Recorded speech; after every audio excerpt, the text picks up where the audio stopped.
हुश्श आले बाई एकदाचे मी प्रवास करून नाशिकला वापस. पण हा प्रवास इतका इंटरेस्टिंग झाला माझा. इतके छान लोक भेटले मला. प्रवास म्हणजे असा कंटाळवाणा अजिबात झाला नाही. मी गाडीत शिरले आणि माझी सीट शोधत शोधत गेले. माझी सीट सापडली. 31 नंबरची सीट होती माझी, लोअर बर्थ. मी जशी सीट शोधत शोधत गेले, ते एक लहानसं बाळ, छोटीशी मुलगी, 2-2.5 वर्षाची असेल. आत्या, आत्या असं म्हणाली. चिटकली मला. तिचे आईबाबा बघतच राहिले.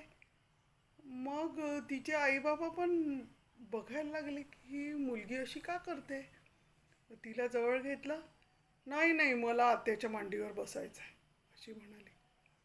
आईबाबा समजायला लागले, अगं ती आपली आत्या नाही आहे. मग मी काय केलं, तिला जवळ घेतलं, माझ्या कडेवर घेतलं आणि गोड पप्पी घेतली. अगं म्हटलं, मी तुझी आत्याच आहे. त्या मुलीला इतका आनंद झाला. मग माझ्या मांडीवर बसली ती. बोबड्या बोबड्या आवाजात माझ्यासोबत गप्पा करायला लागली. तिला मी असं जाणवूच दिलं नाही की मी तिची कोणी नाही आहे. तिला नंतर थोड्या वेळाने लक्षात यायला लागलं की ही आत्या नाही आहे. पण मग ती माझ्यासोबत इतकी कम्फर्टेबल झाली. 1 तास मांडीवर बसली. मग आपल्या छोट्याशा बॅगमधून एक चॉकलेट काढलं. आत्या, हे घे चॉकलेट, खातेस का. मी तिच्या समाधानासाठी चॉकलेट घेतलं. मला तर चॉकलेट खायचं नव्हतं कारण मी डायबिटिक आहे. परत मी छान लाड केला तिचा, गप्पा मारल्या. बोबड्या बोबड्या आवाजात इतकी गप्पा मारत होती. मला इतकं छान वाटत होतं तिच्यासोबत.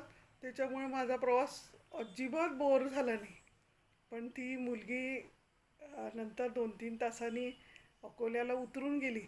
पण मला असं वाटत होतं, ती मुलगी पूर्ण नाशिकपर्यंत आली असती तर मला किती छान वाटलं असतं. पण इतर प्रवासी पण इतके छान होते. गप्पा गोष्टी करत करत माझा प्रवास इतका छान झाला आणि नाशिक कधी आलं मला कळलंच नाही.